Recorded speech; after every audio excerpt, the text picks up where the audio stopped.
Hello students, welcome to my study channel ready to read. आज हम जो reasoning का बहुत ही इंपॉर्टेंट टॉपिक है क्लॉक घड़ी, इस चैप्टर को पढ़ेंगे। हम इस चैप्टर को बिल्कुल बेसिक से स्टार्ट करेंगे और हाई लेवल तक जाएंगे। और आपसे एग्जाम का एक भी ऐसा क्वेश्चन नहीं होगा जो इस चैप्टर से आएगा और आपसे सॉल्व नहीं होगा। चलिए तो स्टार्ट करते हैं। ये कोई नॉर्मल घड़ी है। घड़ी में 3 सुइयाँ होती हैं। सबसे छोटी सुई होती है वह घंटे वाली सुई होती है। इससे बड़ी सुई होती है मिनट वाली सुई होती है, और सबसे बड़ी सुई होती है सेकंड वाली सुई होती है। जो घंटे वाली सुई और मिनट वाली सुई से क्या होती है, पतली होती है और सबसे बड़ी होती है। घंटे वाली सुई है वह एक चक्कर पूरा करने में 12 घंटे का समय लेती है, और मिनट वाली सुई एक चक्कर पूरा करने में कितने 60 मिनट का टाइम लेती है, और सेकंड वाली सुई 60 सेकंड में एक चक्कर पूरा कर लेती है।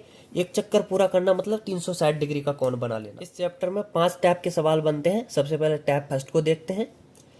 इसमें क्या होता है, हमें कौन ज्ञात करना होता है और टाइम दिया हुआ होता है। टाइम जैसे ये सवाल है, 5:40 पर घड़ी की दोनों सुइयों के बीच का जो छोटा कोण है वह कितने डिग्री का बनेगा। इस तरह का क्वेश्चन पूछा जाता है।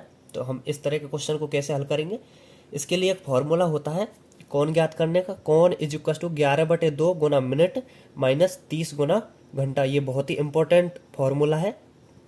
इसके बहुत ही ज़्यादा सवाल बनते हैं। इसमें 5:40, ये 5:40 हो रहे हैं।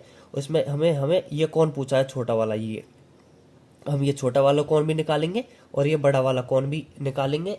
तो सबसे पहले छोटा वाला कौन निकालते हैं। कौन इज इक्वल टू θ1।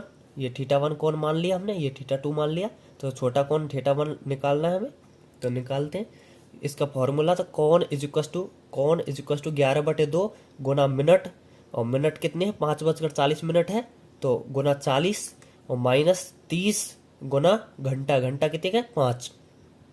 उसके बाद में इसको आगे सॉल्व करते हैं। ये 2 से 40 20 बार कट जाएगा, और 11 गुना 20 माइनस 30 गुना 5, तो 30 गुना 5, और 11 गुना 20 करेंगे 220 आएगा, और माइनस 30 गुना 5 करेंगे तो 150 आएगा। 220 में से 150 जाएंगे तो θ1 निकल कर आएगा 70 डिग्री का। और हम जानते हैं कि किसी बिंदु ये चारों ओर का जो कोण होता है वह 360 डिग्री का होता है।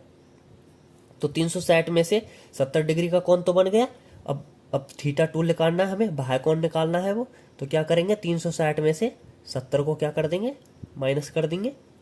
तो कितने डिग्री का कोण बनेगा बड़ा वाला, 290 डिग्री का। अगला टैप है टैप सेकंड, घड़ी का बजना। मतलब इसमें इस तरह के सवाल आते हैं, क्वेश्चन आते हैं। एक घड़ी 12 बार बजने में 22 सेकंड का समय लेती है, तो वह घड़ी 7 बार बजने में कितने सेकंड का समय लेगी। इस प्रकार के क्वेश्चन आते हैं। ये एग्जाम में आया हुआ ही क्वेश्चन है। तो इस प्रकार के क्वेश्चन को कैसे सॉल्व करेंगे, देखिए। घड़ी है वह 12 बार बजने में कितने सेकंड का समय लेती है, 12 बार बजने में 22 सेकंड का समय लेती है, ठीक है ना। अब मतलब 12 बार बजी वो, तो पहली बार बजने में तो उसने 0 सेकंड का समय लिया होगा। तो पहली बार बजने में, फर्स्ट बार बजने में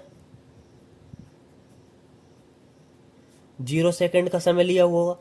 उसके बाद में बच्चा कितना, 12 माइनस 1, तो 11 बार बजने में उसने 22 सेकंड का समय लिया। 11 बार बजने में कितने सेकंड का, 22 सेकंड का। ध्यान से देखिएगा, 11 बार बजने में उसने 22 सेकंड, क्योंकि पहली बार बजने में तो उसने कोई टाइम लिया नहीं, 0 सेकंड का समय लिया। 11 बार बजने में उसने 22 सेकंड का समय लिया। तो एक बार बजने में 11 से ये 2 बार कट जाएगा। तो एक बार बजने में उसने कितने सेकंड का लिया समय, 2 सेकंड का समय। अब हमसे क्वेश्चन में क्या पूछा है, एक घड़ी 12 बार बजने में 22 सेकंड का समय लेती है, तो वह 7 बार बजने में कितने सेकंड का समय लेगी। हमने 12 बार बजने में 22 सेकंड का समय, पहली बार बजने में 0 सेकंड का समय लिया, तो बचे कितना, 12 माइनस 1, 11 बार। 11 बार बजने में उसने कितने सेकंड का समय लिया, 22 सेकंड का। तो एक बार बजने में 2 सेकंड का समय लिया। उसके बाद में 7 बार बजने में कितने सेकंड का समय लिया, ये पूछा है 7 बार बजने में। तो पहली बार बजेगी हमसे, मतलब पहली बार बजेगी जब, तो वो समय मतलब टाइम लेगी नहीं। तो 7 बार नहीं, 7 में से 1 घटाएंगे, तो 6 बार बजने में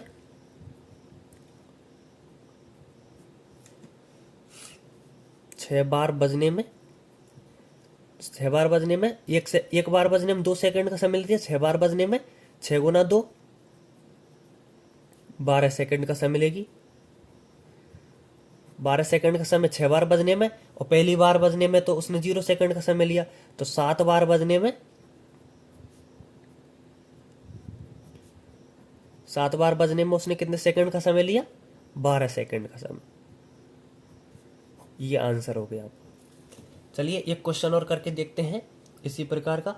एक घड़ी 12 बार बजने में 22 सेकंड का समय लेती है, तो वह घड़ी 14 सेकंड में कितनी बार बजेगी?